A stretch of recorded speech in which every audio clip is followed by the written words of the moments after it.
Cek cek.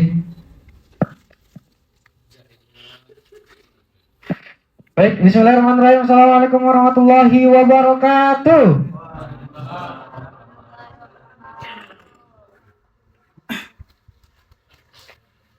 Ulangin ya, kurang semangat ya. Assalamualaikum warahmatullahi wabarakatuh. Waalaikumsalam. Ya, tadi ini saya lihat-lihat tegang semua mukanya. Dari awal mungkin dibawa bicara serius-serius semua ya. Konstruktif, paradigma, masih nyari KBBI tadi. Ini kata-kata apa? Ya, kalau kuliah semua itu kita upayakan agar kita tahulah bahwa di dunia ini tidak ada kata-kata selain ma'lish, gitu kan? Ada kata-kata selain afwan dan sebagainya gitu. Kita dituntut untuk peka karena judulnya sangat-sangat besar di bold menuju mahasiswa konstruktif. Tepuk tangan untuk para monolog kita pada tadi. Kesempatan tadi ada 5 atau 6 orang tadi. Masya Allah. Baiklah teman-teman, ini sebenarnya kita spoiler dulu, ini akan menjadi acara terakhir kita pada kesempatan kali ini. Nah, karena ini adalah acara terakhir, insya Allah tidak akan setegang yang tadi gitu. Nah, kita juga akan mendatangkan narasumber-narasumber yang Masya Allah sudah hadir di sebelah kiri saya ya. Nah, ini mungkin akan terkesan seperti obrolan. Kalau ada tambahannya obrolan bapak-bapak gitu. Nah, maka kita akan santai di sini, tapi tetap santai pun akan tetap berisi daging semua itu. Daging apa kira-kira, Ustaz Ferry? Daging unta. Oke. Baiklah, tidak menunggu, tidak berpanjang kalam. Mari kita sambut pemateri kita atau narasumber kita pada kesempatan kali ini. Yang pertama, kita mintakan kesediaannya untuk maju ke depan Pak Dr. Rahmat Aming Lasim MBA selaku koordinator fungsi Pensosbud KBRI Kairo. Tepuk tangannya teman-teman. Yang kedua, yang baru diwisuda kemarin, Masya Allah. Oh iya, Dr. Ferry Ramadansyah. Tepuk tangan semuanya. Oh, ini nggak ada ini ya? Nggak ada slide-nya ya? Ya, drill obrolan bapak-bapak lah ya. Obrolan santai lah ya. Masya Allah. Bagaimana kabarnya Pak Aming? Alhamdulillah. Hah?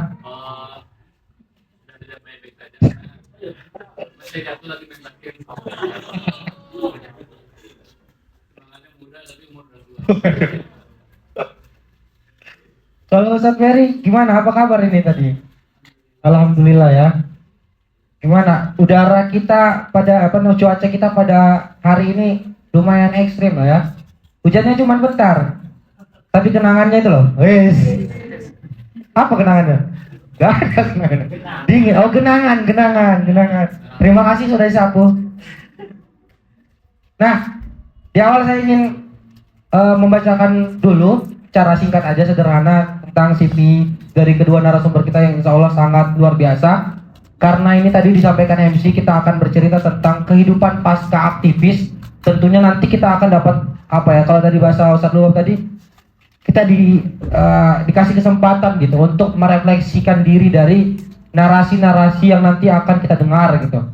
Baik dari monolog tadi maupun di kesempatan di sesi talkshow yang kedua ini gitu. Nah, yang pertama saya akan bacakan dulu CV dari Ustadz Ferry. Siapa yang gak kenal Ustadz Ferry ini? Masya Allah sekali beliau. Mutawafikin kemarin Ustadz ya? Masya Allah. Awail 001 bangku beliau. Di depan. Iya. Lah kayak kenal gitu Pak ya. Ya, beliau nama lengkapnya Ferry Ramadansyah, lahir di Medan 19 Juni, tahunnya perlu kita sebut? Boleh. Tahun 1985. Ada yang masih di awang-awang? Kita semua masih di awang-awang. Kita masih dicita-citakan gitu. Saya akan punya anak namanya Ustadz Febi gitu. Kita masih berbentuk cita-cita.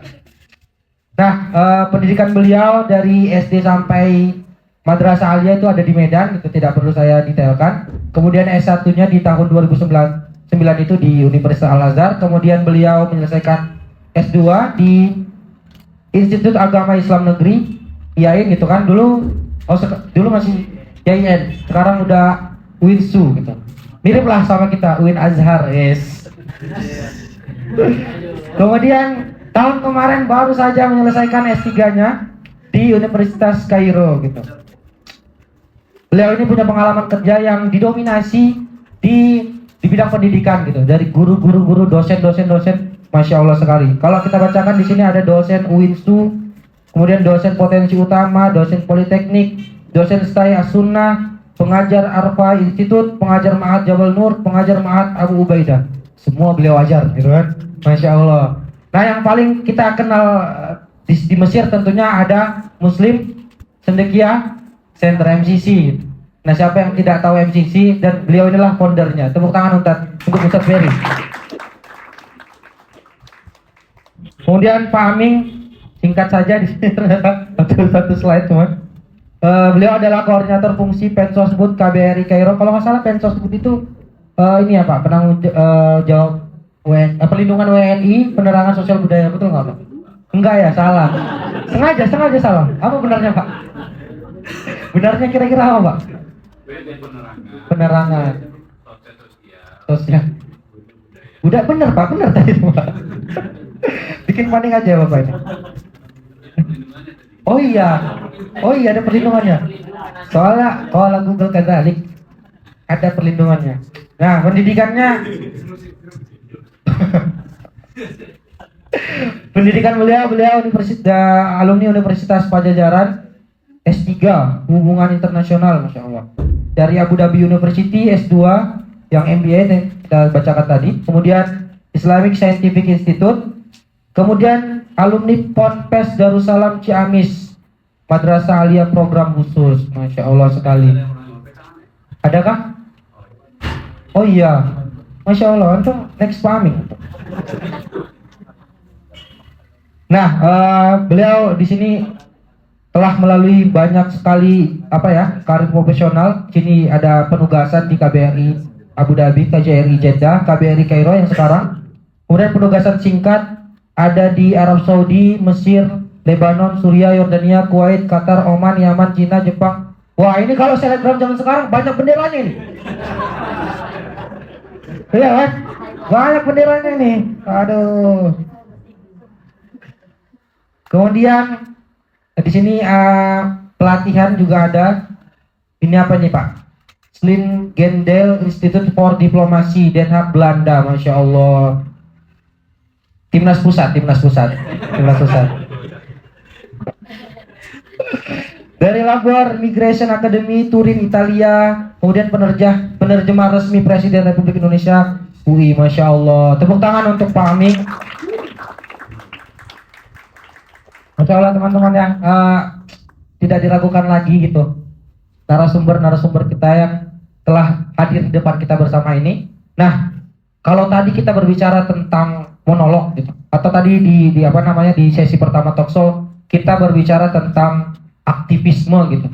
Ada tadi perwakilan dari aktivis pendidikan Ustadz Agung, kemudian aktivis pergerakan mahasiswa pemuda ada Kanda Fikri Haikal gitu kan. Sekarang kita ingin membincang dengan tema yang tidak jauh-jauh sebenarnya. Tidak jauh-jauh, tetap ada sisi aktivisnya. Tapi nanti akan berlanjut kepada ada aktivis gitu. Setelah aktivis itu ngapain sih? Gitu. Dan nantilah kita dengarkan sama-sama ya. Oke, langsung saja. Tadi karena dibisik-bisik panitia, waktu kita terbatas, mungkin kita akan lama kita ngobrolnya. Sesuka-suka kita aja. Gitu. Nah mungkin gini, Ustadz Ferry dan Pak Aming berbicara tentang aktivisme. Tadi kawan-kawan sudah mendengarkan monolog yang berapi-api sekali gitu, sampai tegang semua mukanya nih, kayak wah semangat. Akan habis ini langsung dia mau kita. Nah, dari narasumber kita yang ada di depan ini kita pengen dengar dulu nih. Dulu ketika Pak Aming dan Ustadz Ferry masih berapi-apinya gitu, sekarang juga masih berapi gitu. Cuman kita pengen dengar dulu kisah-kisah aktivis dari Ustadz Ferry dan Pak Ami. Kira-kira mungkin bisa digambarkan perjalanan selama menjadi aktivis gitu kan? Apa kira-kira yang menjadi hal yang tetap dipertahankan sampai sekarang, sehingga itulah yang membuat antum berada di depan kita sekarang gitu. Mungkin Ane pengen tahu juga, apa sih yang menjadi motivasi antum ini untuk turun ke ranah aktivis? Kemudian dalam proses menjadi aktivis itu apa yang antum perjuangkan, dan kemudian apa yang tetap antum pertahankan hingga sekarang? Mungkin itu ya, tema yang itu dulu yang di awal-awal ya. Nah, mungkin seperti itu. Kira-kira siapa yang mau duluan? Oh, Pak.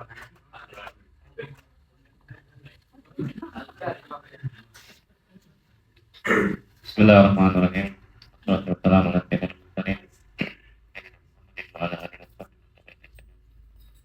Terima kasih moderator, adik-adik sekalian. Tentunya menarik ya, menjadi aktivis itu sangat menarik. Karena saya waktu muda juga sama. Waktu muda saya juga sangat bukan agresif sih. Overaktif, hiperaktif ya. Saya senang berorganisasi sejak SD malah ya. Sejak SD, OSIS. SD itu ada ketua kelas, MTS itu ada OSIS, terus ikut pramuka, ikut apa lagi ya? Kegiatan-kegiatan ekstrakurikuler gitu ya. Di Aliyah juga sama, di MAPK juga sama, banyak kegiatannya. Jadi ketua kelas, masuk OSIS, ketua asrama, terus di pramuka juga jadi pradana, jadi ketua pramuka pradana ya kalau di SMA itu. Kemudian pas di SMA itu kenalan dengan PII gitu ya. Pas di Aliyah ini ikut, walaupun tuh nyuri-nyuri waktu itu, karena PI waktu itu masih underground. Waktu itu PI masih underground ya kan. Sekarang terbuka gini nggak bisa itu, waktu itu masih belum. Tapi sekarang udah oke. Dan biasanya emang anak-anak yang senang aktivis itu biasanya senang tantangan. Dan saya termasuk yang senang tantangan sebenarnya. Kalau semakin ditantang emang semakin menarik bagi saya gitu. Tapi itu dulu sih, sekarang juga masih. Buktinya ada saya ditantang main basket, kemarin saya ikut main basket. Sampai jatuh-jatuh. Jadi intinya adik-adik sekalian, menurut saya pertama, kalau kita ingin maju, ingin bisa terus memiliki tantangan, kita harus punya mimpi besar. Harus punya cita-cita. Jadi itu yang tadi pertanyaannya, apa yang mendorong kita atau saya menjadi seorang aktivis adalah karena saya selalu memiliki cita-cita, gitu. Memiliki impian gitu ya. Walaupun bisa jadi impiannya, bisa jadi ada impian jangka pendek, ada impian jangka panjang. Gitu. Pokoknya ya boleh mungkin adik-adik bilang ini ambisius, terserah lah ya. Tapi saya selalu punya target bahwa kalau lulus itu saya harus ranking 1 gitu. Terlepas dari saya sibuk apapun, tapi saya harus bisa ranking 1. Ya terserah nanti geseran dari ranking 2 itu urusan lain. Tapi yang penting saya harus bagaimana caranya terus ranking 1. Bagaimana caranya bisa mencontoh si A, si B, si D gitu. Yang lebih dulu, lebih pintar, lebih baik, menjadi panutan dan seterusnya. Sehingga itu yang terus-menerus membakar semangat saya untuk belajar, untuk berkarya dan sebagainya. Ini menurut saya yang perlu juga ditanamkan di mahasiswa menurut saya, tapi ya terserah adik-adik ya. Menurut saya di mahasiswa itu kurang tantangan. Dan artian tantangannya itu saya tidak tahu ya, karena saya juga sama ya, karena saya juga bukan dari keluarga yang berada, sehingga saya kalau dapat ranking 1 itu saya dapat beasiswa. Jadi saya mengejar itu karena orang tua saya paham itu nggak mampu, kalau biaya terus nggak mampu, jadi makanya saya harus bagaimana caranya cara ranking satu. Jadi sejak SMP saya ranking satu sehingga saya dibebaskan dari SPP. Itu aja tujuannya. Jadi itu tujuan cita-cita jangka pendek saya itu waktu itu ya itu. Sehingga terus menerus menjadi apa yang bisa saya capai, saya perjuangkan itu bisa saya raih. Maka dari itu mungkin menurut saya ada benarnya yang disampaikan oleh Najwa Shihab bahwa jika mimpi kita itu belum bisa membuat kita takut, belum bisa membuat kita khawatir, belum bisa membuat kita deg-degan, itu artinya mimpi kita belum besar. Jadi kalau mimpi kita bangun, kita bisa. Tapi kalau kita bangun, waduh kok saya belum jadi apa-apa ya, saya kok gini-gini aja. Nah itu berarti mimpinya udah besar. Nah itu yang perlu adik-adik camkan, bahwa menurut saya yang harus kita mulai itu yang pertama adalah punya mimpi. Dan itu gratis. Bermimpi itu gratis, tapi bukan tidur ya. Tidur enggak. Mimpi itu artinya cita-cita ya. Kita punya cita-cita besar, punya mimpi besar, karena dengan itu kita bisa bangun, kita bisa realisasikan, sehingga mimpi kita mudah-mudahan bisa tercapai. Kata Bung Karno kan, gantungkan cita-cita setinggi langit. Kalau jatuh kan bisa di bulan, bisa di mana, gitu, di awan, gitu. Sama juga kalau kita cita-cita kita jadi profesor, jadi menteri, jadi presiden, ya kalaupun jatuh, jadi presiden, jadi menteri jadi staf ahli, dan begitu seterusnya. Jadi menurut saya Mas Isir ini mumpung masih muda, adik-adik sekalian ya, aktivisme positif yang perlu disampaikan tadi oleh Mas Haikal, mungkin Mas Dikti sebelumnya, aktivisme yang positif. Jadi saya sering kali, walaupun saya aktivis, tapi saya tidak mau berpolitik waktu itu. Jadi kita jangan sampai terbawa arus politisasi. Itu yang perlu juga adik-adik camkan. Tapi ini saran saya, tapi ini terserah masing-masing. Tapi di Mesir untungnya di Mesir tidak ada politisasi ya untungnya. Tapi di Indonesia kan banyak sekali arus politisasi, sehingga itu harus benar-benar dipilah dan dipilih. Jadi jangan sampai kita menjadi alat politik. Jadi mahasiswa kita demo, cuma dapatnya cuma sebungkus nasi, cuma uang 100.000 misalkan. Habis itu yang menang siapa, kitanya kemana gitu. Nah itu mungkin yang perlu digarisbawahi adik-adik sekalian. Sebagai pengalaman pribadi saya, alhamdulillah menjadi aktivis itu tidak negatif, tapi mohon untuk bisa mengatur waktu. Jangan sampai ini kebanyakan berorganisasi, beraktivis, tapi habis itu waktunya habis untuk hal-hal itu. Belajarnya terbengkalai. Ya Pak Presiden. Presiden ya.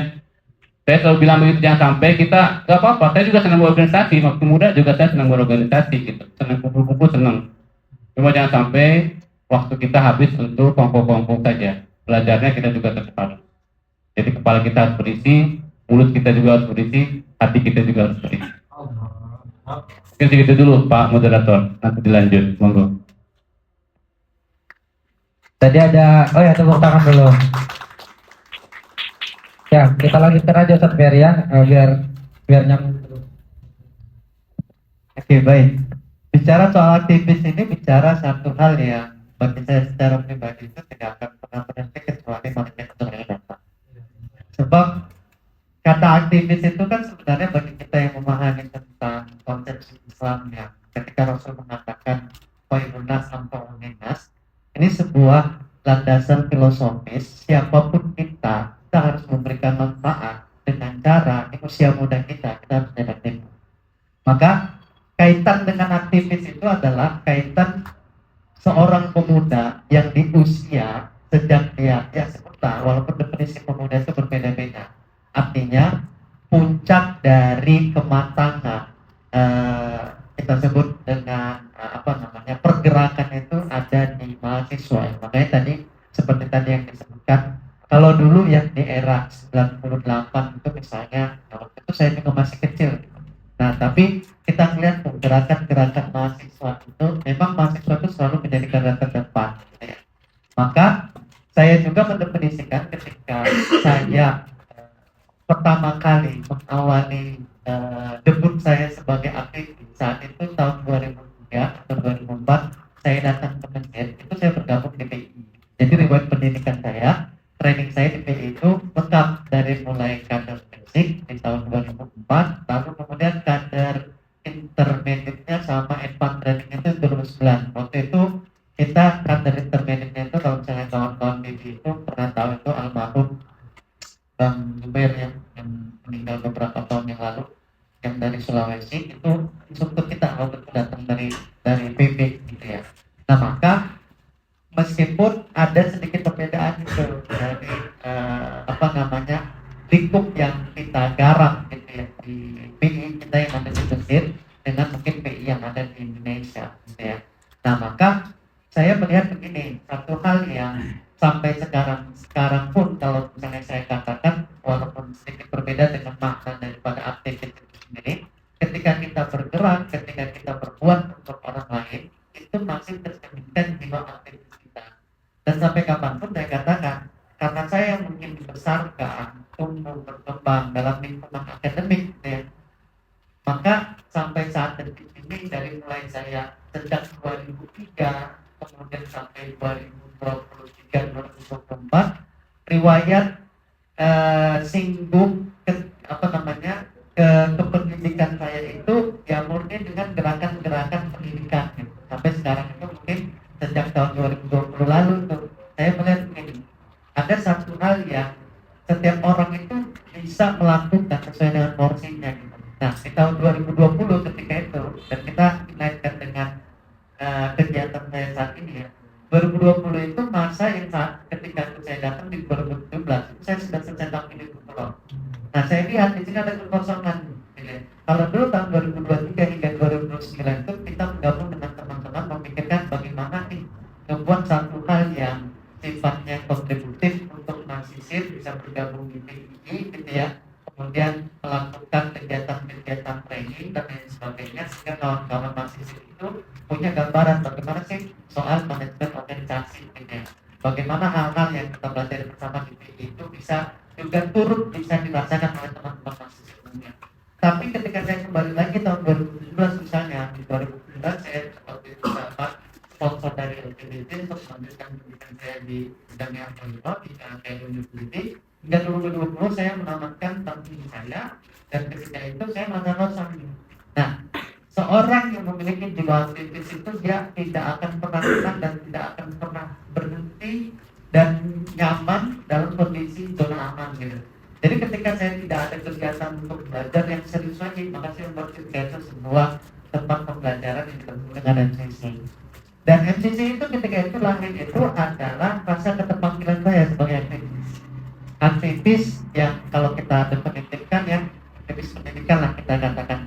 Di saat tahun 2020 kalau misalnya aku sudah hadir di Mesir tahun 2020 itu aku lihat ketika itu mahasiswa dihadapkan sebuah gelombang mahasiswa baru yang punya sekelumit permasalahan yang dibawa dari Indonesia diimpor kemari, mulai dari ijazah palsu, mulai dari mahasiswa yang tidak tahu bahasa Arab dan lain sebagainya. Nah saya berpikir ketika PPNI mengadakan dialog-dialog, ketika pihak sana mengecam, pihak sini menyayangkan, saya berpikir kita sebagai aktivis itu maka kita harus memberikan solusi, bukan kita terlibat kepada hal-hal yang justru menjadi sifatnya kontraproduktif. Maka ketika itu saya menghadirkan sebuah lembaga yang kita sebut dengan MCC, kita buat sebagai pembimbingan belajar, kita buat sebagai penguatan bahasa Arab dan lain sebagainya. Dan alhamdulillah hingga katakan di wisuda kemarin itu angkatan pertama kita tuh MCC itu. Dan semua itu kita akui ya, tahun 2020 itu adalah kalau saya bahasakan ketika saya itu tahun di mana mahasiswa itu punya catatan khusus ya, hiruk pikuk perijazah palsu sampai ke Marsito, kemudian sempat ada singgungan tuh alumni Al-Azhar kok bikin mediator, harusnya alumni Al-Azhar itu mikirkan bagaimana kemudian menyediakan lapangan pekerjaan, bukan membuat pekerjaan membuat lapangan pekerjaan yang khusus yang orang segala macam. Maka saya buat ketika itu, yang itulah yang menjadi kebahagiaan kita ketika saat kita berbuat, manfaat itu bisa dirasakan orang banyak ya. Dan itu yang saya katakan bahwa makna aktivis itu sendiri itu menjadi akan tetap terus melekat di dalam diri kita manakala kita menanamkan prinsip dalam hidup kita selalu berbuat kebermanfaatan buat orang banyak. Terima kasih.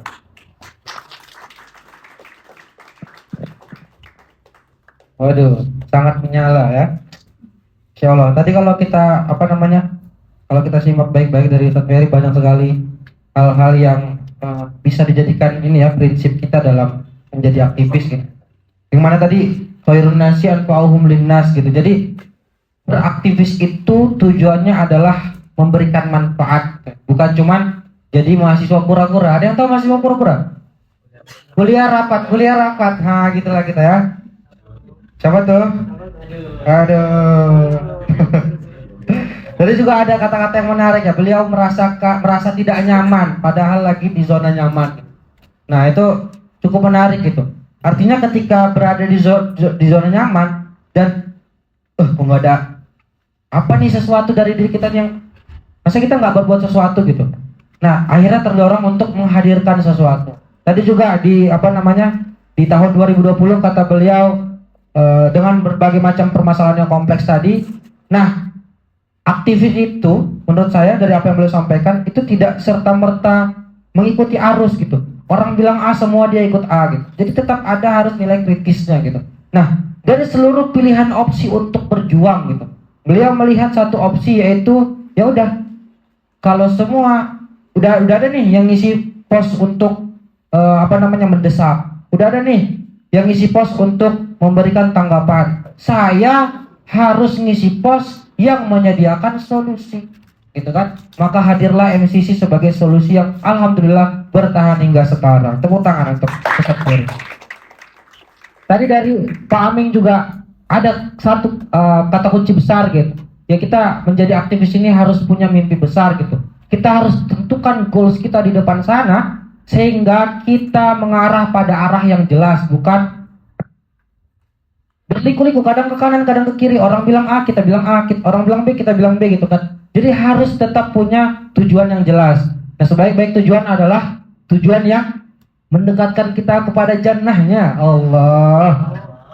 Ceramah jamaah yang saya hormati.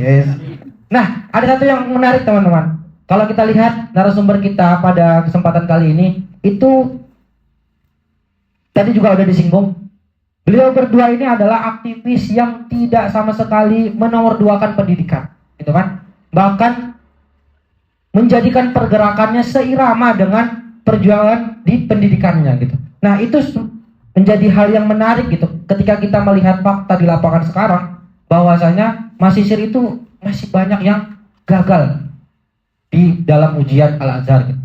Nah, kalau boleh berkaca kepada senior yang dulu, mereka berkata tuh, ujian di Al-Azhar itu udah sangat mudah sekarang. Kalau dibandingkan jawaban saya dulu, katanya. Sekarang ini ya gampang. Orang banyak mumtaz, banyak jajidan. Kenapa masih gagal gitu?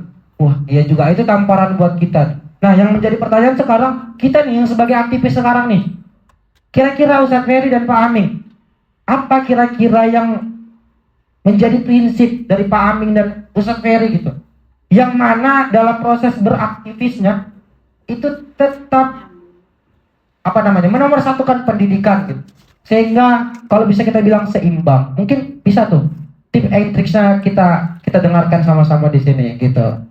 Siapa kira-kira yang mau duluan?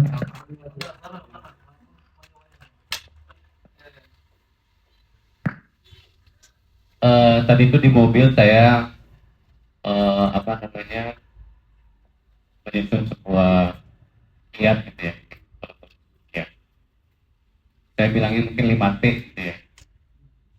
Yang pertama adalah taktik.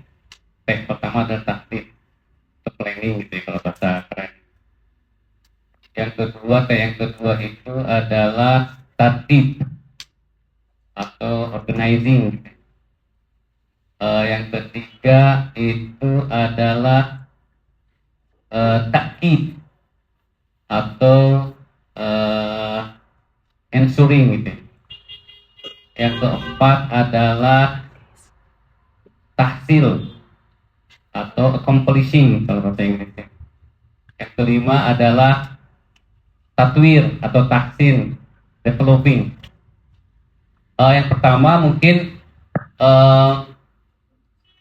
karena saya mohon maaf ya kalau emang agak sedikit berbeda dengan Mas Isin.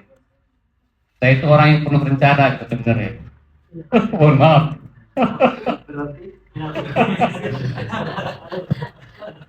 Jadi saya emang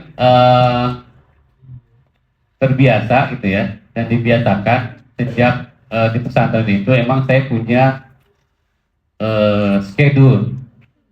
Jadwal setiap hari saya punya schedule. Saya mohon maaf ya kalau menyinggung. Dari mulai bangun pagi sampai tidur lagi itu, sampai dari bangun ke tidur itu saya sudah mulai susun tuh. Jadi schedule saya itu sudah mulai saya susun. Ada yang jadwal rutin, ada yang non rutin. Itu sejak kecil, sejak SD SMP lah udah dibuat gitu ya. Dan saya ngikutin ada menurut saya dulu tuh bagus banget itu tempel kalau di asrama itu suka ada meja itu tempel di depan tempat belajarnya itu schedule hari ini gitu ya. Bangun pagi jam sekian, sholat tahajud, bangun pagi ngaji, sehingga mungkin terbawa juga sampai sekarang. Sehingga saya emang agak sulit kalau begadang itu saya agak sulit karena saya terbiasa tidur tuh jam 9, jam 10. Saya udah tidurnya, saya mohon maaf kalau menyindir.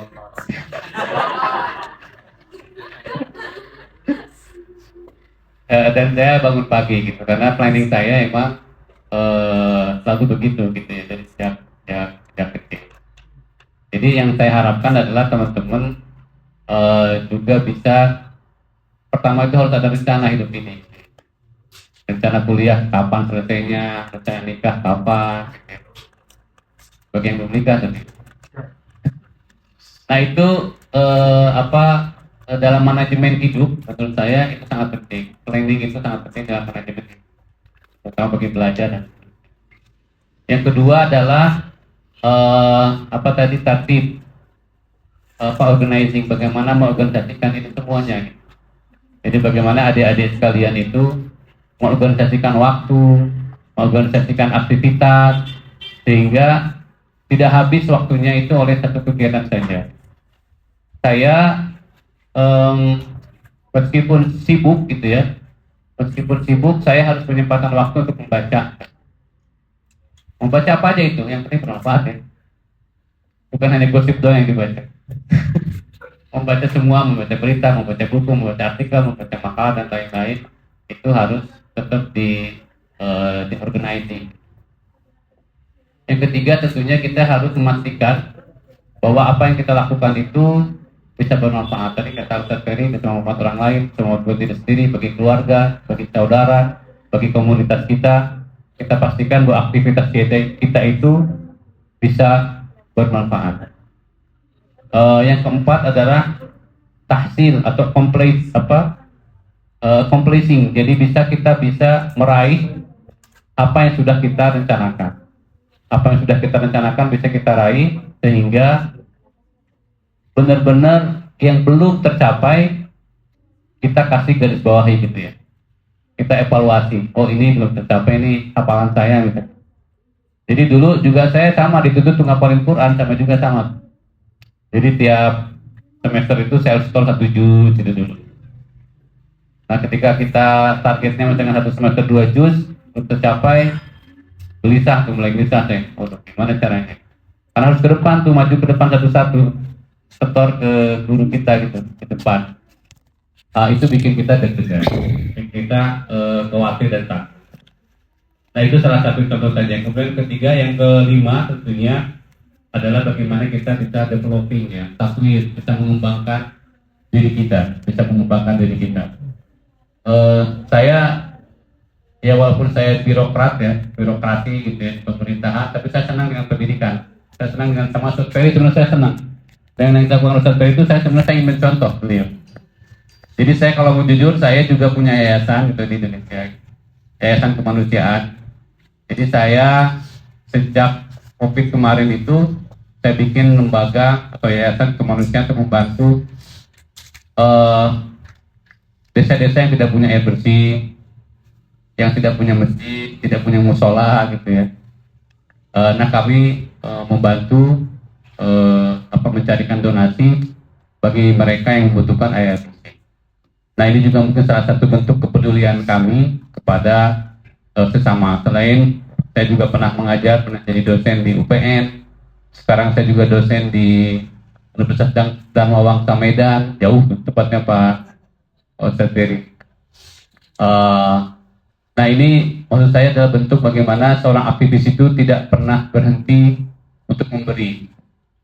Jadi saatnya, kalau dulu mungkin waktu jadi zaman kuliah, mahasiswa, pelajar, kita minta gitu ya. Sekarang saatnya saya ngasih. Tangan di atas. Nah itu mungkin bentuk penting yang kita becamkan pasca aktivis itu menurut saya adalah, Mas Moderator, bagaimana kita bisa memberi, bagaimana kita bisa sharing, bagaimana kita menjadi al-yadul ulya khairun minal yadis. Itu mungkin yang bisa saya sampaikan.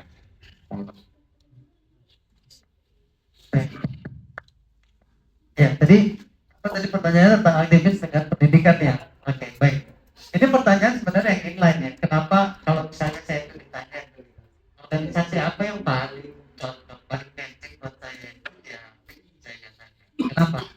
Karena ketika kita berorganisasi di PI itu kita diajar untuk bisa menjadi seorang organisatoris, tapi juga tanpa menyampingkan tugas kita sebagai seorang mahasiswa ini. Jadi 3 kata dari sebutan belajar Islam Indonesia ini sesungguhnya bukan kata yang disusun tanpa makna gitu ya. Maka sering tuh dalam beberapa kegiatan training saya katakan adik-adik seperti training-training yang ada mulai dari basic, intermediate sampai advance. Saya katakan begini, kalau misalnya kita dalam kontemplasi kita saat kembali flashback tujuan PI itu apa sih gitu. Ada yang apa tujuan PI ini? Ada yang bisa disebutkan tujuan PI? Oke, kira-kira apa tujuan PI itu? Kesempurnaan pendidikan dan kebudayaan yang sesuai dengan Islam bagi seluruh rakyat Indonesia dan kemanusiaan. Oke. Ada poin kata di sini katanya sempurna. Maka saya selalu katakan, kalau misalnya antum gitu, ikut PI, ketika antum mencukupkan hanya batra saja, antum tidak sampai dalam tujuan PI sendiri. Sebab definisi sempurna itu adalah ketika secara formalitas disebutkan kata selesai, maka PI itu ada 3 training yang harus diselesaikan. Begitu ya. Walaupun sesungguhnya kita mengatakan bahwa ketika orang-orang yang mengikuti PI cukup ya dengan basic saja, apalagi kalau misalnya generasi dulu ya di era-era katakan 60-an, 70-an gitu ya. Nah, contoh misalnya misalnya Kanda Rahmat Aming misalnya ya, sekarang beliau itu ikut basic, kemarin sampai basic aja Kang ya, basic training aja, tidak lanjut intermediate sama advance, tapi basicnya itu begini gitu ya, begitu, masih aktif banget ya, yang bisa sekolah ke luar negeri, bisa jadi diplomat ke negara-negara lain. Atau misalnya begini, saya beberapa kali ikut muktamar KBPI itu di Jogja. Kemarin tuh sempat mau ikut muktamar tapi ternyata tidak sampai karena ada beberapa kendala teknis gitu ya. Nah, saya ketemu dengan orang-orang misalnya ya, ketika Pak Mahfud MD ya, dengan beragam inilah yang kita katakan Yusuf Kala dan lain sebagainya. Itu adalah kader-kader PI yang mereka kan cuma kader-kader basic gitu. Cuma saya punya prinsip begini, memang pembelajaran itu dituntut untuk sampai sempurna, tapi terkadang ada hal-hal yang kita tidak bisa sampai pun dalam tahap kesempurnaan, tetapi ada pembelajaran yang didapat dari bukan sekedar di lembaga-lembaga formal gitu. Nah, tapi kalau saya punya prinsip berbeda sendiri, saya tidak mampu memahami dengan baik kecuali saya menyelesaikan pendidikan tersebut. Maka saya tuh menaruh respect, hormat yang tinggi-tingginya ketika orang yang cuma ikut PI basic, tapi itu luar biasa, ruang geraknya itu luar biasa, subhanallah. Tapi saya memposisikan diri saya besar saya kemudian di PI, dari basic, kemudian intermediate, kemudian advance, itulah yang mewarnai kehidupan saya untuk berpikir bagaimana mencapai sesuatu itu harus diusahakan sesempurna mungkin ya. Selanjutnya tawakal Allah, kan makna dari fa'iza serta tawakal Allah itu seperti itu ya.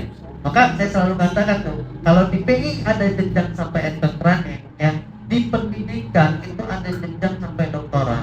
Oleh karena itu saya mau sampaikan itu buat adik-adik PI itu, kalau antum nggak punya cita-cita untuk menyelesaikan doktoral antum, artinya antum belum bisa menerapkan makna dan tujuan PI itu sendiri. Terima kasih.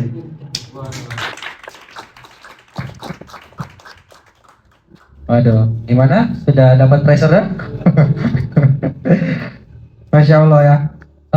Mungkin teman-teman kita udah dengarkan tadi bagaimana kedua narasumber kita itu sangat-sangat erat gitu dengan dunia pendidikan. Nah, kemudian yang menjadi hal menarik berikutnya adalah tadi kan tema kita adalah bagaimana kehidupan pasca aktivis. Nah, Pak Aming dan Ustadz Ferry dalam proses beraktivis atau katakanlah masih dalam dunia pendidikan formal gitu. Kemudian setelahnya harus memikirkan bagaimana melanjutkan hidup, dalam hal ini memikirkan untuk mencapai karir profesional. Ini sebenarnya menjadi suatu tantangan bagi kita yang ada di sekarang gitu, ketika terlalu asik dengan dunia aktivisme gitu. Kemudian akhirnya kita dihadapkan pada fakta bahwasanya hari-hari kita tetap terus berlanjut gitu, dan hidup butuh tanggung jawab lebih gitu. Dalam hal ini kita tidak lagi bisa berlindung dalam tanggungan orang tua dan sebagainya. Nah, tentu di sini ada hal-hal yang akan bergeser gitu. Bagaimana tadi seorang aktivis yang idealismenya membara-bara gitu kan dihadapkan dengan tantangan yang harus menghadapi kehidupan nyata gitu. Nah, yang ingin saya tanyakan adalah yang pertama, setujukah dua narasumber kita ini dengan kata pasca aktivis atau yang sering dikatakan orang mantan aktivis? Menurut antum ada nggak sih mantan aktivis kan? Yang kedua, bagaimana sih pengalaman antum dalam proses transisi nih dari katakanlah pelajar yang fokus dalam dunia pendidikan ataupun aktivis, kemudian bertransisi ke arah yang profesional gitu atau karirnya. Dua hal itu menurut saya akan sangat daging sekali gitu kan. Iya. Jadi itu yang mungkin menjadi pertanyaan selanjutnya. Kira-kira yang mau jawab duluan.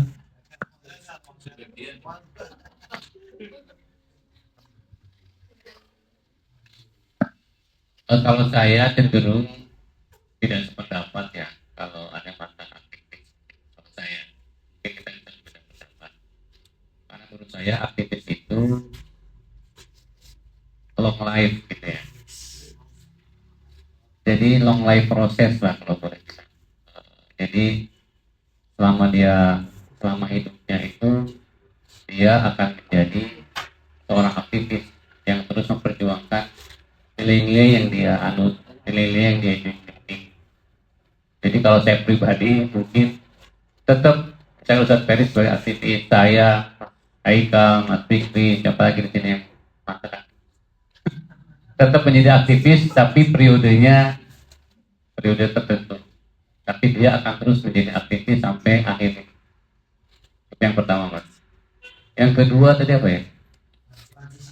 Oh, oke. Gini, jadi dalam hidup itu kan ada idealisme, ada realistis. Kehidupan yang idealisnya seperti ini, tapi realitanya seperti ini. Nah, itu pasti selalu ada. Kita tuh pinginnya ingin apa yang gampang? Ingin raih doktor atau S2 dulu lah. Tapi tantangannya realitanya dia alajar ini lama. perlu waktu dan seterusnya. Makanya kita di sini tengah-tengahnya solusinya apa? Jadi ini ada idealisme, ini ada realitanya, di sini di tengah-tengah ini harus gimana kita cari solusinya. Misalnya untuk dapat S2, tapi saya nggak mau lama, tapi saya punya S2. Nah itu misalkan itu seperti itu. Atau kita ingin menikahi si A, realitasnya kita nggak punya uang, solusinya gimana? Saya juga seperti itu. Proposal boleh tuh, ke mertua boleh, calon mertua bisa juga tuh. Benar juga tuh. Benar. Atau cari sponsor boleh. Nah, yang menarik menurut saya adalah jadi beberapa waktu itu saya ketemu dengan Profesor Nasaruddin Umar yang sekarang menjadi Pak Menteri Agama. Dan ngobrol diskusi itu, jadi dia bilang bahwa ketika kita niat kita itu ikhlas karena Allah memperjuangkan memperjuangkan agama Islam, insya Allah dunia itu menyusul. Ini menurut saya menarik sekali nih. Jadi kalau kita memperjuangkan agama Islam, apalagi pendidikan Islam dan seterusnya, dunia itu akan menyusul. Dan ketika kita gali gitu, jadi sampai sekarang dia itu tidak pernah menerima honor dari imam istiqlalnya, dan dia tidak pernah menerima honor dari Asadiyah ya, sampai itu nggak pernah, dan nggak pernah tahu menahu dia, nggak pernah nanya, nggak pernah ngecek, nggak pernah apa-apa. Luar biasa. Poinnya adalah tentu kalau kita mungkin belum nyampe. Tapi gini, maksud saya begini. Jadi saya juga bisa merasakan kecemasan adik-adik sekalian itu. Saya bisa merasakan kecemasan itu. Tapi menurut saya kuncinya adalah kita ini jangan menjadi manusia yang biasa saja. Kita harus menjadi manusia yang luar biasa. Kenapa? Karena kalau manusia yang biasa-biasa saja itu sudah banyak. Artinya, probabilitasnya kita untuk mendapatkan itu, A itu misalkan, itu ini banyak nih, akan sedikit kita probabilitasnya. Tapi ketika kita menjadi manusia yang luar biasa, probabilitas kita mendapatkan itu lebih mudah daripada orang yang biasa. Itu pesannya. Jadi Profesor Nasaruddin itu kenapa begitu? Karena dia orang luar biasa. Orang yang luar biasa pinter, agamanya kuat, bahasa Inggrisnya keren banget gitu. Lu pernah dengar ya ngomong bahasa Inggris? Keren. Jadi saya tuh pingin, saya mohon maaf nih kalau menyinggung lagi.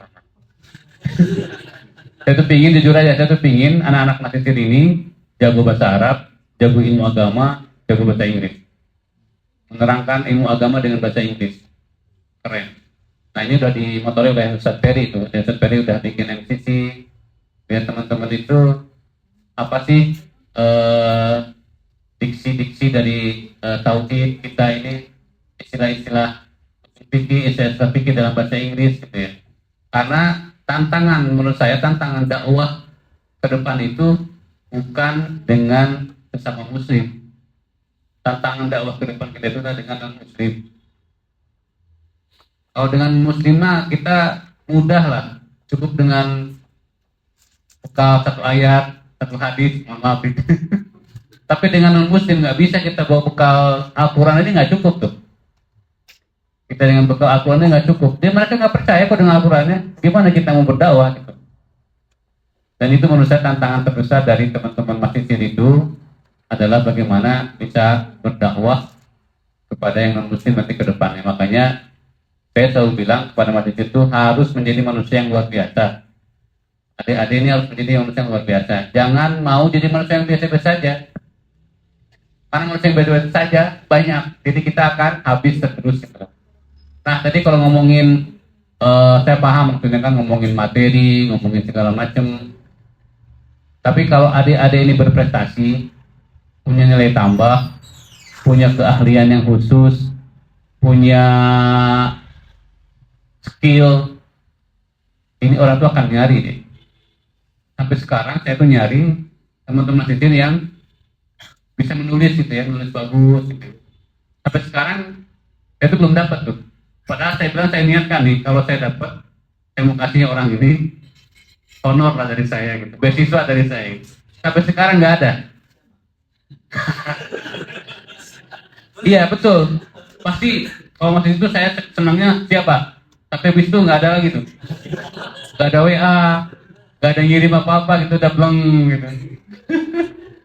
Gak apa-apa, jadi saya jujur aja, saya walaupun saya bukan lulusan Al-Azhar ya, tapi karena saya senasib penanggungan ya, penanggungan saya juga lulusan Timur Tengah, yang dulu juga sama. Kita ini kaya akan materi, tapi miskin metodologi. Selalu bilang gitu. Jadi kita tuh kaya, tapi ketika kita sebenarnya dengan orang ngomong bahasa Inggris, melapakan kita. Pinter.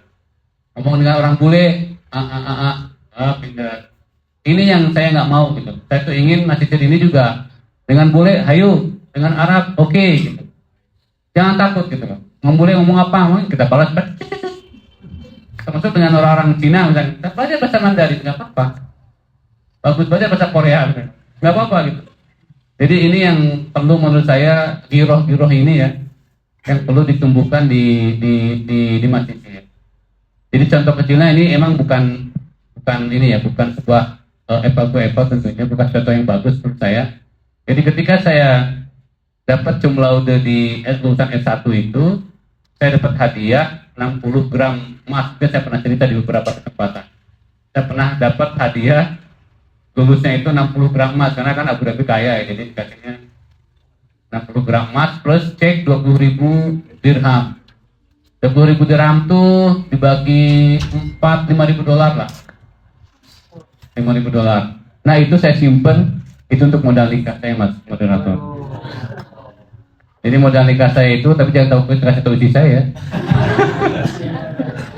Itu dari hasil sekolah saya, kuliah saya gitu. Jadi itu salah satunya. Mungkin saya bilang, oh benar juga Profesor Nasruddin, mungkin dunia belakangan tuh ya udah yang penting lu belajar yang benar, dapat target yang benar, lu berilmu dulu deh. Orang itu akan ngikutin kita gitu. Mungkin Pak Nuruddin, mungkin satu contoh kecilnya saja. Sekarang saya lihat udah viral dia kemana-mana diundang. Pada awalnya kan dari podcastnya Pak Haji Surya, kemudian yang Guru Gembul. Sekarang dia udah kemana-mana tuh. Nah itu satu bukti kalau orang berisi itu gak usah takut. Kalau kita berisi itu gak usah takut. Kalau kita berilmu, punya skill, punya kemampuan, jangan takut. Insya Allah pasti bisa. Yang takut tuh karena kita nggak berisi. Maaf saya bingung lagi. Kalau kita nggak berisi, baru kita takut. Karena saya nggak punya apa-apa. Apa yang bisa saya banggakan? Apa yang bisa saya banggakan? Itu yang kita ini. Oh iya, saya bisa apa ya? Bahasa Arab, pas-pasan. Usul fikih, ya, sosulah, tafsir, baiklah. Gitu. Tapi kalau kita, oh ini ahli tafsir, dia saya bisa loh. Coba jelaskan tafsir ini, tang. Marojinya apa? Kitab ini ABCD. Wah keren. Itu dipanggil. Kalau yang belum nikah, dinikahkan. Jadi menurut saya itu sih kuncinya. Jadi kalau urusan masa depan, materi, kita berisi dulu, insya Allah materi muncul. Kata Profesor Dr. Nasruddin Umar. Monggo. Tepuk tangan. Ya langsung saja kita dengarkan dari Ustadz Ferry. Ya, pertanyaan pertama, kalau misalnya adakah mantan aktivis itu, saya jawab ada. Jadi seperti ini, sama halnya seperti kita misalnya kalau misalnya sekolah itu ada taman SD ada kan ya. Orang yang taman SD pasti dia tidak mau dibilang lagi sebagai SD. Kemudian masuk jenjang berikutnya taman SMP, taman SMA. Cuma terkadang begini, perspektif mantan itu yang kemudian kita berbeda memahaminya. Saya waktu tahun 2019 waktu muktamar kami kita di Jogja itu, jadi Pak Yusuf Kala itu selalu ngeluh begini, setiap kali ada proposal yang masuk datang ke dia, dan itu banyak rata-rata itu mengatasnamakan PII dari segala macam tingkatan usia. Ada yang SMP, ada yang SMA, ada yang kuliah, ada yang sudah berumur juga membawakan proposal bersama PI gitu. Jadi kata Pak Yusuf kali gini, sudah selesaikan saja. Kalau sudah tamat di PI itu selesaikan, jangan jadi aktivis lagi. Dalam tanda kutip aktivis yang secara definitif gitu ya. Jadi kenapa yang saya katakan bahwa aktivis yang dimaksud itu ada kata mantan itu memang tetap harus ada. Tapi kita kembalikan, memaknai aktivis itu sama halnya kalau bagi kita yang saat ini dalam konteks pelajar gitu ya, mahasiswa yang disebut dengan thalibul ilmi. Maka tidak ada definisi thalibul ilmi itu selesai. Kecuali yang kita katakan tadi, saya menjelaskan dengan kalau misalnya hayat nyawa sudah lepas dari tubuh jasad itu baru selesai thalibul ilmi. Gitu ya. Tapi kalau misalnya dikatakan karena ini ma'ruf ya, cuman bagi kawan-kawan yang kalau misalnya pola trainingnya itu atau kesempatan trainingnya itu hanya didapatkan di Mesir katakan, belum pernah mengalami di Indonesia.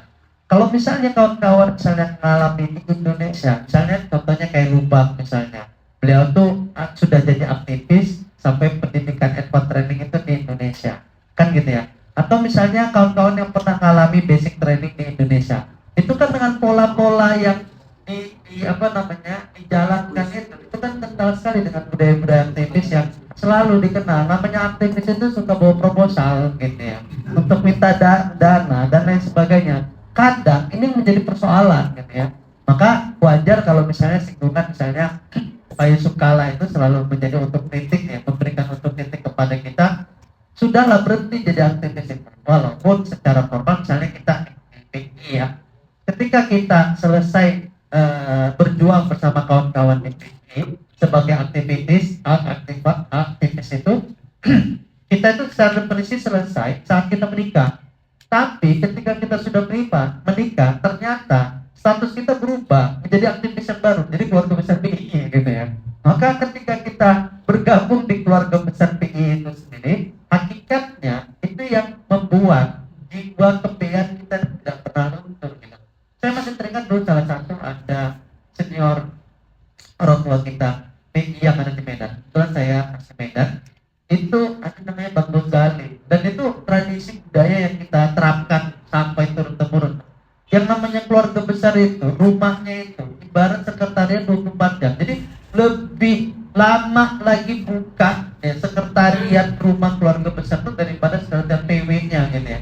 Kalau PW itu mungkin ada tutupnya, tapi kalau rumah besar itu nggak ada tutupnya gitu ya. Artinya apa? Ketika kita sudah jadi keluarga besar, jadi ada satu hal yang mendorong kita untuk tetap terus ada yang kita berikan kepada adik-adik kita, aktivis gitu ya.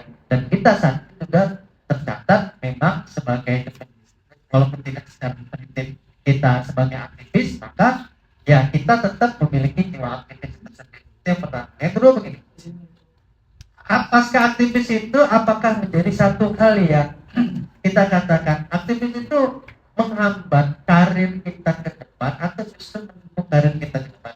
Nah ini tergantung orientasi jadi aktivisnya seperti apa. Karena saya yakin tidak semua kawan-kawan yang berjuang, ya makanya kalau saya bacakan kalau pakai unsur-unsur spirit agama itu kan begitu. Makna ikhlas itu kan kita pahami ketika ada sebuah riwayat orang-orang yang berjihad, orang-orang membaca Quran, orang-orang yang bersedekah itu nggak diterima sama Allah ya. Gitu ya. Kenapa? Karena kata Allah sudah selesai, kami berikan di dunia. Gitu kan ya. Artinya ketika orang yang berjihad dia pengen dibilang orang yang kuat, ketika orang yang baca Quran pengen dipuji karena suaranya bagus, ketika orang yang bersedekah pengen dianggap dia dermawan. Kata Allah dalam hadis itu, riwayat tersebut itu dikatakan bahwa itu sudah selesai, dia dapatkan di dunia. Nah maka kategori tipikal aktivis juga kalau kita lihat di sekeliling kita itu banyak teman-teman atau kawan-kawan itu yang memang orientasi keduniaannya itu lebih melekat daripada orientasi keikhlasan dia berbuat itu untuk apa. Maka saya sangat sepakat sekali dengan apa yang disampaikan oleh Kang Amin tadi. Jadi begini, dan saya rasakan sendiri. Kadang yang salah tuh di orientasi kita dalam beramal di dunia itu. Kenapa sih kita beramal dunia harus selalu mukobilnya itu mati gitu ya? Harus kalau kita kerja hari ini berapa uang yang kita dapat saat itu gitu. Padahal apa yang kita lakukan dengan konsep rezeki itu bisa datang tanpa usaha. Sebab di dalam riwayat itu kan dikatakan wakata baris tohu, ketika kita di dalam atwar, kita kan di dalam janin, itu kan sudah ditetapkan. Jadi ada yang kisah yang menarik itu antara Imam Malik dengan Imam Syafi'i ya, tentang ditanya tentang rezeki itu menarik. Ada sesuatu yang tidak diusahakan tapi dia datang sendiri. Maka pengalaman saya secara pribadi ya, seperti tadi yang disebutkan oleh Kang Andi juga. Jadi begini, tahun 2009 saya selesai, itu saya tercatat saya sebagai khairij azhar dan saya menyandang gelar LC. Harusnya saya itu kan harus memberikan waktu saya sebetulnya itu di katakan dunia kerja gitu ya. Artinya saya harus cari uang ini untuk dapat imbalan gitu ya. Tapi ketika itu yang pertama saya lakukan, saya belum kerja, saya nikah gitu ya. Dan istri saya juga kader juga dan hadir di sini ya. Istri saya dan kader Batra juga PI yang ada di Mesir. Nah ketika itu dengan suka duka ya, karena saya bisa promosikan sempat ada Piwati yang mau cari Piwati ya Pak. karena memang begini, kadang kalau misalnya kita berumah tangga kalau nggak misalnya ya, tapi subjektif ya bagi saya, kalau kita tidak punya sevisi gitu kan agak sulit gitu ya.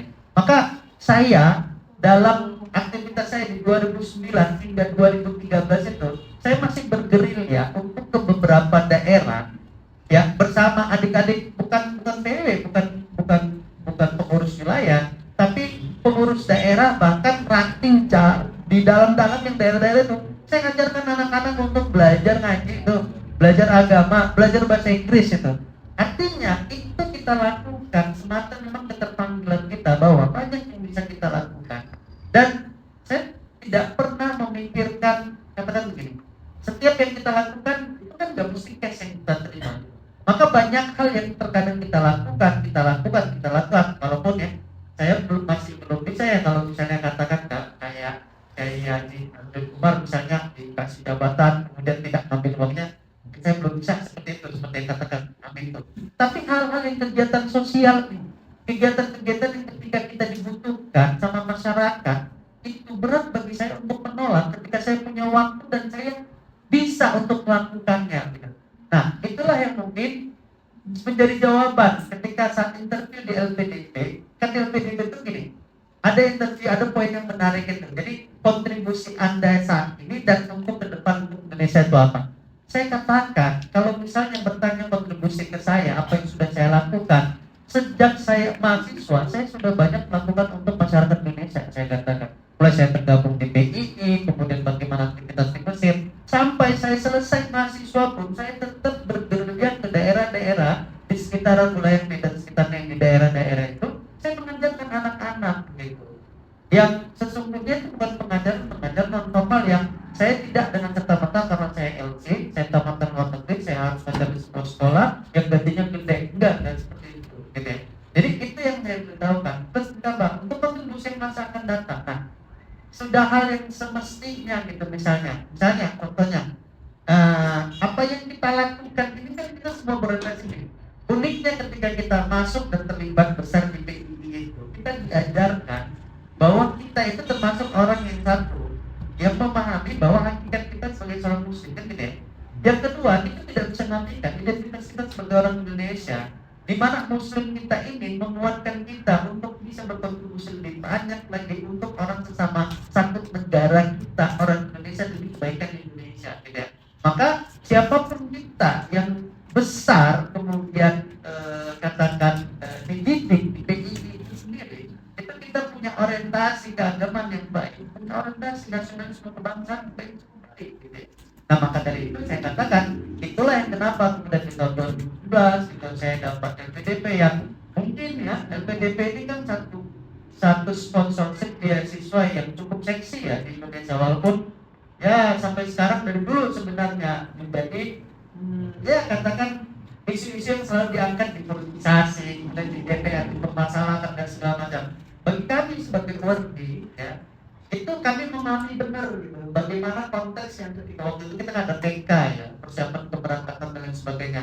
Itu kondisi ya bagaimana biasanya lah ketika satu politik itu masuk dalam satu modul atau tema yang ya bisa dibawa ke sana, walaupun ya tidak salah semuanya, tapi untuk tingkat objektivitas segala macam ya itu punya sisi-sisi yang sebenarnya tidak benar juga seperti yang disampaikan oleh media dan lain sebagainya.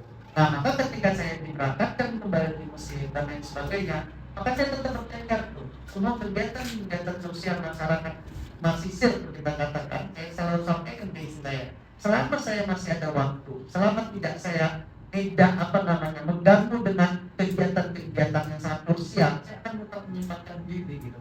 Nah, itulah yang kemudian yang saya rasa dan saya yakini bahwa sesungguhnya ada nilai-nilai materi yang saat ini saya dapatkan gitu. Misalnya saya diamanahi oleh KBRI melalui Badan Bahasa menjadi pengajar di Al-Azhar katakan. Nah, ini kan satu materi yang saya rasa ini kan merupakan timbal balik tuh. Yang menurut saya ketika kita berbuat tanpa pamrih kan begitu ya, maka ada sesuatu yang disiapkan sama Allah kan begitu ya. Nah, itu tentu juga dengan proses-proses yang kita katakan kita dididik dalam dunia aktivis yang sesungguhnya saat berbuat itu ya berbuatlah lillahi ta'ala gitu. Jangan berbuat yang libairihi gitu. Sehingga apa yang kita dapatkan rezeki itu hakikat yang rezeki itu diberikan Allah itu yang untuk membuat kita supaya bisa menjalankan hidup ini dengan nyaman kan gitu ya, tanpa harus memikirkan A, B, C, D dan lain sebagainya yang membuat kita yang terkadang terlalu banyak khawatirnya menjadi apakah kita dan lain sebagainya gitu. Bukan berarti kita tidak perlu untuk membuat planning dan lain sebagainya seperti kata Kang Rahmat Amin tadi gitu ya. Karena saya secara pribadi pun walaupun tidak termanage secara rapi seperti Kang Rahmat Amin, tapi tetap bagi kita yang di PI kan kita belajar bagaimana teori koalisi itu sendiri kan gitu ya, dari organisasi personalnya, ekletika dan sebagainya itu juga kita terapkan dalam kehidupan kita, dan itu membuat hasil yang kita peroleh itu lebih dekat dari kata optimal, maksimal. Kenapa? Karena prinsipnya al-kamalillah, kesempurnaan kita mengambil Allah Subhanahu wa taala. Terima kasih. Masya Allah, banyak sekali mau'izo yang bisa kita dapatkan gitu ya. Bahwasanya kita ini nggak usah khawatir terkait kehidupan kita pasca aktivis gitu. Tadi juga ada perbedaan gitu, di mana Ustaz Ferry mengatakan ada mantan aktivis, sementara Pak Amin mengatakan tidak ada mantan aktivis. Kalau boleh saya simpulkan, aktivis secara definitif yang organisasi apa segala macam boleh berakhir gitu, tapi nilai-nilainya, kepekaan kita, kesadaran kita, kontribusi sosial kita itu tidak boleh berakhir. Itu sebenarnya yang menjadi poin utama dari apa yang mereka sampaikan tadi. Dan alhamdulillah pada kesempatan kali ini kita udah masuk ke sesi terakhir nih Pak Amin dan Ustaz Ferry. Tapi karena judulnya menuju mahasiswa konstruktif, saya pengen meminta beberapa nasihat untuk teman-teman semua ini, untuk kita semua. Apa sih yang perlu kami persiapkan gitu untuk menyongsong masa depan, baik yang berkaitan dengan kehidupan kami sekarang dalam hal ini beraktivis dan sebagainya, ataupun hal-hal yang memang kami perlukan nantinya gitu. Nah, mungkin ini juga akan menjadi closing statement dari masing-masing pemateri yang insya Allah akan kita lanjutkan dengan sesi kuis nantinya. Nah, ini mungkin Ustaz Ferry duluan lah ya. Iya. Baik ya. Apa yang perlu dipersiapkan sederhana. Yang antum persiapkan, selesaikan saja apa yang antum mulai. Ketika antum telah memulai dari awal, antum memilih Al-Azhar sebagai kampus yang akan mencetak antum sebagai seorang ulama dan cendekiawan, selesaikan Al-Azharnya. Artinya tidak ada kata alasan untuk tidak selesai di Al-Azhar. Yang pertama. Yang kedua, selesaikan apa yang antum mulai. Antum telah memulai di PII, mengikuti training yang disebut dengan basic, dan hari ini antum mengikuti yang disebut dengan advanced training. Selesaikan. Artinya ketika di pertengahan jalan antum tidak menyelesaikan itu, berarti antum juga menunda kesuksesan yang antum akan dapatkan di masa yang akan. Karena saya secara pribadi saya katakan, di hidup saya itu yang mempengaruhi saat ini itu dua. Yang paling besar, pertama Al-Azharnya, yang kedua PII-nya. Maka ketika saya memulai di Al-Azhar, saya selesaikan waktu itu S1 di Al-Azhar, dan ketika saya memulai di PI, saya selesaikan waktu itu selesainya S1 saya, selesai di PI. Selanjutnya ketika saya di S2 di Universitas UIN di Medan, lalu S3 di Universitas Kairo, itu adalah kelanjutan dari hal-hal yang saya selesaikan sebelumnya. Maka ketika antum berani memulai, berani untuk menyelesaikannya juga. Kalau antum sudah menyelesaikan apa yang sudah antum mulai, antum buat yang terbaik, antum usahakan yang terbaik, yakinlah, maka banyak hal-hal baik yang akan mengakhiri antum. Terima kasih.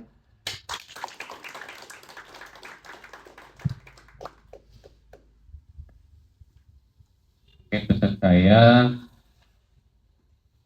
ibda binafsik, ibda walau qalilan, ibda walau suai-suai. Jadi mulailah dari diri kita, mulailah walaupun sedikit, walaupun mungkin sulit nih, bangun pagi sulit, ya mulailah. Begadang sulit, ditinggalkan, ya mulailah. Walaupun saya paham lah, bagi sebagian besar ini kan begadang mungkin habit ya, saya paham lah. Tapi kalau bisa kurangi gitu nih. Karena jangka panjangnya emang itu begadang itu ya bukan omongan saya, ucapan saya, tapi penelitian-penelitian dokter dan lain-lain pasti tidak akan pernah menyarankan atau merekomendasikan begadang, itu nggak pernah. Nggak bakalan ada nih dokter yang membolehkan begadang. Kemudian ibda walau suaya-suaya, udah mulailah walaupun cuma pelan-pelan, walau tadrijian, walaupun bertahap, mulai saja bahwa saya mau apa, mau jadi apa, mau gimana. Jadi harus mulai, karena kalau nggak mulai, tadi kata Kang Peri nggak bakal selesai gitu ya. Kalau nggak dimulai, itu nggak bakal selesai. Jadi harus dimulai, harus kita mulai. Saya mau jadi ini, saya mau jadi dosen, saya mau jadi dokter, saya mau jadi profesor, saya mau jadi ustadz, saya mau jadi ulama besar, saya mau jadi pengasuh pondok pesantren, saya mau jadi kiai. Ibda binafsik, ibda walau qalilan, ibda walau suaya-suaya. Yang kedua, saya waktu di Indonesia itu beli buku 25 rules that change your life. Itu secara kebetulan aja saya buku lagi lihat di Gramedia, ada buku kecil itu menurut saya penting dibaca oleh mahasiswa tuh. Kalau nggak nanti saya kasih lah bukunya. Poin pertama itu dari buku rule pertama itu adalah ketakutanmu harus dihadapi, jangan dihindari. Jadi ketakutan masih sini saya paham lah, ketakutan masa depan, ketakutan habis dari Al-Azhar menjadi apa, setelah jadi LC menjadi apa, itu harus dihadapi. Dihadapinya dengan apa? Dengan ilmu. Dihadapinya dengan apa? Dengan belajar. Dihadapi dengan apa? Dengan skill-skill gitu ya. Mau hard skill, mau soft skill, public speaking. Kalau aktivis itu harus bisa public speaking gitu. Syaratnya jadi aktivis adalah harus bisa public speaking. Jadi kalau nggak bisa ngomong di depan, agak sulit jadi aktivis. Walaupun bisa jadi aktivis yang nggak harus jadi aktif. Oh Pak, nggak mungkin harus di depan terus ngomong. Ya oke. Tapi kita, maksud saya adalah harus bisa menyampaikan ini, karena kita pasti aktivis itu punya follower gitu. Punya pengikut-pengikut gitu. Dan teman-teman itu kenapa belajar leadership, advanced leadership ini kan jadi leader, menjadi pemimpin. Kalau nggak jadi pemimpin, artinya kita jadi follower. Jadi, dan saya bilang nggak ada kayaknya ya, advanced follower training ada nggak? Nggak ada. Itu adanya advanced leadership training. Jadi kalau menjadi pemimpin harus berani tampil, harus berani ke depan, tentunya dengan ilmu. Terima kasih. Insya Allah. Luar biasa closing statement dari masing-masing pemateri. Ya, kalau kita lihat-lihat nggak ada tuh pelatihan pengikut gitu, pelatihan anggota gitu, nggak ada. Semua yang dilatih adalah pemimpin gitu. Karena insya Allah pemimpin yang baik adalah pemimpin yang bisa menghasilkan pemimpin berikutnya. Nah teman-teman, alhamdulillah kita tadi Anda dapat kabar gembira gitu. Insya Allah setelah ini akan ada kuis, gitu kan? Nah kuis ini akan ditanyakan langsung oleh Pak Aming, dan berarti hadiahnya juga dari Pak Aming.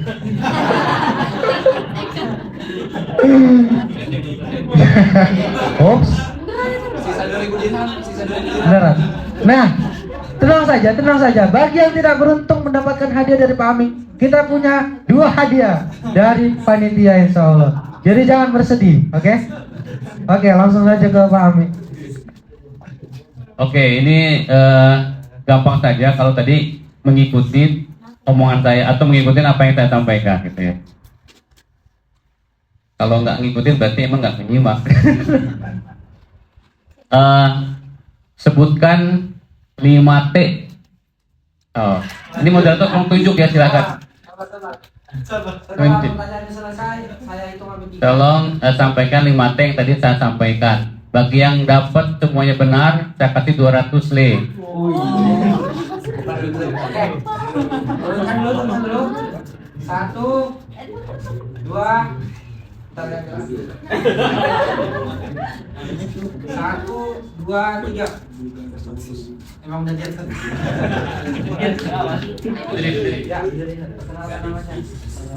Ya, nama saya Rizky. Saya ingin menjawab. Tadi itu dalam pertama tahdid, untuk planning gitu kan. Kedua adalah tanzim, bagaimana nanti mengelola, mengaturnya. Ketiga takkid. Keempat tahsil, kelima takbir, teknologi. Itu mungkin materi. Salah satu sih. Gimananya salah. Nggak apa-apa, nanti saya kasih hadiah dulu, tapi yang benar dulu. Coba. Itu saya kurangin hadiahnya. Turun. 1, 2, 3. Iya memang antum. Ya. Nah, tadi 5T yang disampaikan oleh Pak Ame yaitu aktif pertama, tertib, kemudian takkid, kemudian tafsir, dan terakhir tafsir.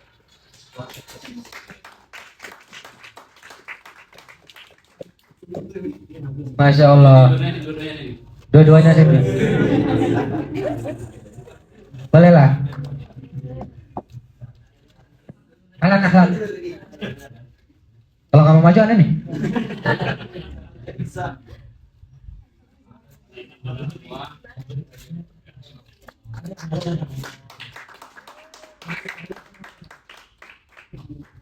Masya Allah. Setelah ini kita berikan kesempatan untuk Ustadz Ferry gitu untuk menanyakan dari apa yang disampaikan, mungkin hadiahnya ada di sana. Panik Ustadz Ferry, panik.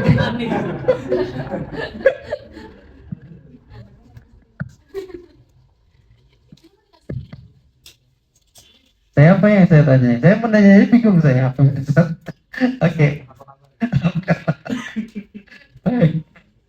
Oke. Dan tadi ada poin yang saya sampaikan bahwa apa namanya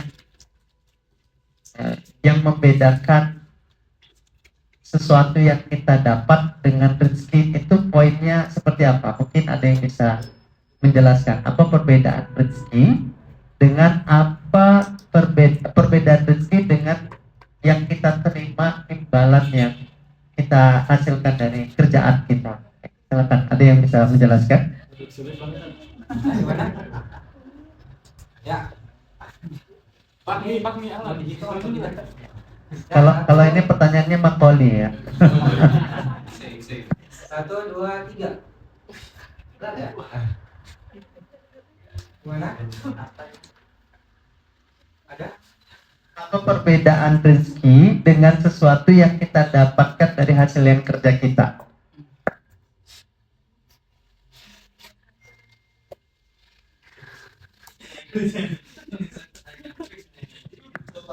Coba, oke. Ada hadiahnya disiapkan panitia. Perbedaan rezeki dengan apa yang kita dapat dari ini kan, dari apa yang kita kerjakan, mungkin dari sisi ini ya, dari sisi subjek ya. Kalau subjek itu misalnya am dan khos, mungkin rezeki itu lebih umum, sedangkan apa yang kita dapat di kerja itu lebih khusus. Ada yang bisa mencoba lagi? Silakan, Fadal. Kalau itu kalau kita mengusahakan sudah termaktub gitu, sudah ada dijelaskan gitu. Atau pasti masa-masa kita pasti dapat rezeki. Kalau hasil yang dari yang kita kerjakan itu kita berusaha dulu, baru nanti kita mendapatkan hasil dari kerjaan kita. Baik. Ini hadiahnya berapa sih? Satu apa? Luar biasa. Hadiahnya berapa? Satu ya? Ada dua tuh. Ada dua ya? Yang dikasih satu ya? Satu-satu. Oh, satu-satu ya? Berarti dua-dua dapat hadiah ya? Tadi ngobrol gimana? Hah? Jawabannya yang paling tepat yang kedua. Yang kedua ya. Dimana rezeki itu kita katakan sesuatu yang kita dapatkan tanpa usaha. Karena itu sudah ditetapkan oleh Allah. Tetapi kalau misalnya imbalan itu biasanya kita dapatkan melalui usaha terlebih dahulu. Walaupun secara mana saya bisa juga nyangkut seperti yang kata Kang Mabrur tadi, tapi tergantung panitia ya. Ada disediakan atau tidak ya begitu. Tafadhal. Jadi lebih gampang, usaha saya gampang, kalau Mas Ferry berat-berat, substansi. Coba. Siap-siap. Sebutkan pesan saya terakhir sebelum tutup tadi apa? Ada dua quotes tadi kalau nggak salah ya, yang menarik. Ya, dari Pak Amin tadi ada dua. Kalau nggak saya yang jawab. 1, 2, 3. Ya, halan saja, tujuh biru. Yang pertama, mulailah walaupun pelan-pelan. Terus yang kedua, harus berani jadi pemimpin, berani tampil, dan tentunya dengan ilmu. Oke, tapi masih belum lengkap, tapi nggak apa. Atau yang tadi pakai bahasa Arab, Pak. Boleh.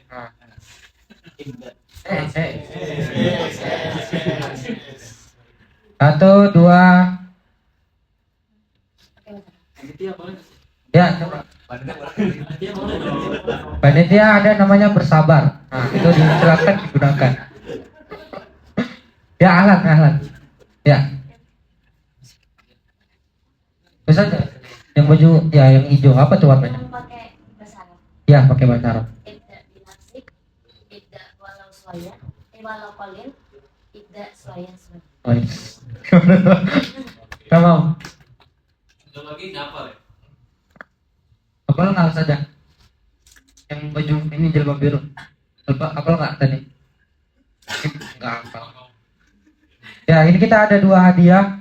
Ustadz Fahmi silakan maju dan ini. Oh iya dapat juga Pak. Waduh, dari bersabar.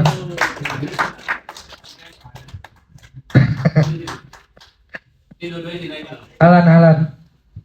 Yaudah, gimana kalau tadi Ustadz Mabrur sama Ustadz Fahmi kita kasihkan ini. Oke. Rezeki.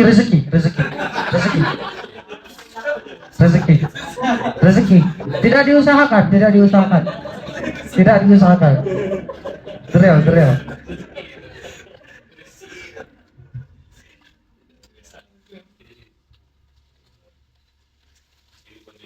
Yuk, berdiri Ustadz Mabrur sama Ustadz Fahmi. Ya, Ustadz Mabrur sama Ustadz Fahmi diserahkan sama Ustadz Ferry ya. Ini satu. Ini rezeki ini. Langsung kita praktekkan. Ya.